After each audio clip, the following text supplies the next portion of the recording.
Hello guys, welcome back to my channel. तर मी देवाचं पारायण केलं मागच्या आठवड्यामध्ये व्यंकटेश स्तोत्राचं. आणि लॉकडाऊनपासून अशा बऱ्याचशा गोष्टी घडल्या ज्यामुळे मला खूप त्रास होत होता, मानसिक त्रास होत होता. आणि बरीचशी ट्रीटमेंट केली, हॉस्पिटलमध्ये दाखवले, MRI काढला, पण त्याच्यामध्ये मानसिक त्रास दिसून येत नाही. आपल्याला माहिती आहे की असे काही आजार आहेत की ते कुठल्याही मशिनरीमध्ये दिसून येत नाही, जसं की नैराश्य आहे, मानसिक त्रास आहे किंवा मनात सतत सतत तेच विचार आहेत. आणि श्रेय झाल्यापासून तर गेले 6 वर्ष झालं माझं आयुष्य असंच चाललेलं आहे. पण त्यातूनही लॉकडाऊनच्या काळामध्ये सुरुवातीला मी गावी राहिली, परत 6 महिन्यानंतर मिस्टरांनी जॉब सोडून गावी आले, परत रिटर्न लवकर यायला होतच नव्हतं, मार्गच मिळत नव्हता रिटर्न यायचा. तर मग काय कसं काहीच कळत नव्हतं. त्यातून श्रेयश आजारी, म्हणजे छोट्या मोठ्या आजार तर खूप होता त्याला, पण एकदा असा आजारी पडला की त्याला आयसीयूमध्ये भरती करावं लागलं. ते 8 दिवसासाठी त्याला श्वास घेता येत नव्हता, श्वास आतमध्ये पण पोहोचत नव्हता, म्हणून डॉक्टरांनी त्याला व्हेंटिलेटरवरती सुद्धा ठेवलं 3 दिवस. मग त्यावेळेस मात्र खूप म्हणजे खूप मानसिक त्रास झाला, कारण माझं मूल काही वेळासाठी जर मी लेट केला असता तर माझं मूल कदाचित खूप सीरियस कंडिशनमध्ये राहिलं असतं, असं त्याची परिस्थिती होती. आणि मी देवाला सतत प्रार्थना करत होते. मला काहीच मार्ग मिळत नव्हता, तर मी देवाला सतत प्रार्थना करत होते की देवा मला काहीतरी असा मार्ग मिळू दे जेणेकरून मी वापस मुंबईला जाईन. कारण त्याच्यामागे भरपूर कारणं होती मुंबईला येण्यामागं, श्रेष्ठचं हॉस्पिटल म्हणा किंवा विधीचं शिक्षण म्हणा किंवा अजून बऱ्याचशा गोष्टी. आणि छोट्या छोट्या गोष्टी आपण सांगू शकत नाही, अशा बऱ्याचशा गोष्टी होत्या.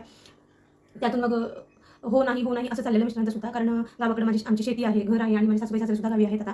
तर आमचं असं चाललेलं हो नाही, हो नाही मिस्टरांचं. तर मग देवाला एकच प्रार्थना केली की मिस्टर पण त्यावेळेस असं म्हणत होते की वापस मुंबईला गेले तर जॉब मिळेल की नाही माहीत नाही. कारण कोरोनाचा काळ एवढा खडतर गेला की म्हणजे त्यांनी स्वतःहून जॉब सोडला होता, चांगल्या पोस्टवरती त्यांचा जॉब होता, तो स्वतःहून सोडला होता. तर त्यांना असं वाटत होतं की नंतर त्यांना जॉब मिळेल की नाही. पण वापस मुंबईला आलो, जेव्हा स्कूल चालू झालं पावणे 2 वर्षांनी, त्यावेळेस आम्ही वापस मुंबईला आलो.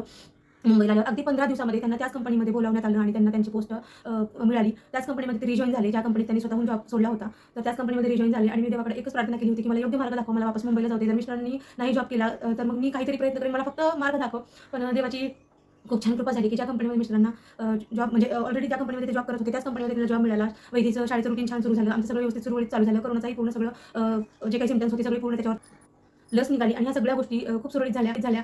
फक्त आपण देवावरती श्रद्धा ठेवलो आणि देवाच्या समोर हात जोडून बसलो तर देव आपल्याला मार्ग दाखवत नाही. तर आपल्याला प्रामाणिकपणा आणि आपली मेहनत सुद्धा तेवढीच खूप महत्त्वाची आहे. कारण मी इथं मुंबईत आले तसं माझं सगळ्या गोष्टी अशा चालू होत्या की मला देवाने एक चान्स दिला तर मला ह्याला सक्सेस करायचं आहे योग्य. तर सुरुवातीचे 15 दिवस मिस्टर घरी होते, तर मला म्हणजे असं वाटत होतं की कधी त्यांना कुठेतरी जॉब मिळतो आणि ते रिजॉइन होतात, कुठेतरी जॉब मिळतो आणि ते रिजॉइन होतात, असं माझ्या मनामध्ये सतत सतत होत राहायचं.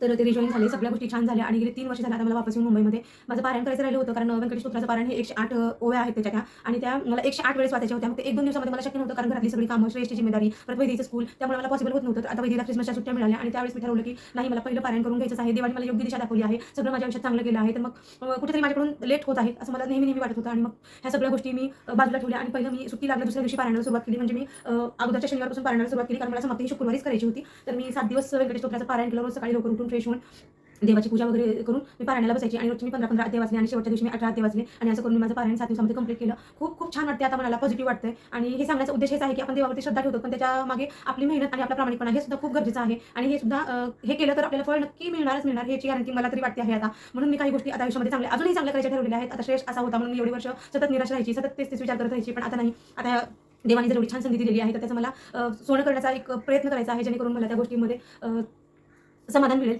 आणि YouTubeच्या माध्यमातून हे तुम्हाला सांगण्याची संधी मिळाली, त्यामुळे खरंच खूप देवाचे आभार. आणि तुमच्या सगळ्यांचे सुद्धा, जे लोक मला सबस्क्राईब करतायत, मला सपोर्ट करतायत आणि माझ्या चॅनलचे व्हिडिओ बघतायत, त्याबद्दल तुमच्या सर्वांचे सुद्धा मनापासून धन्यवाद. आणि तुम्हाला जर याची काही अडचण असली तर मनाभावाने तुम्ही देवाची प्रार्थना करा आणि फक्त प्रामाणिकपणा आणि मेहनत ठेवा, तुम्हाला यश सुद्धा नक्की मिळेल.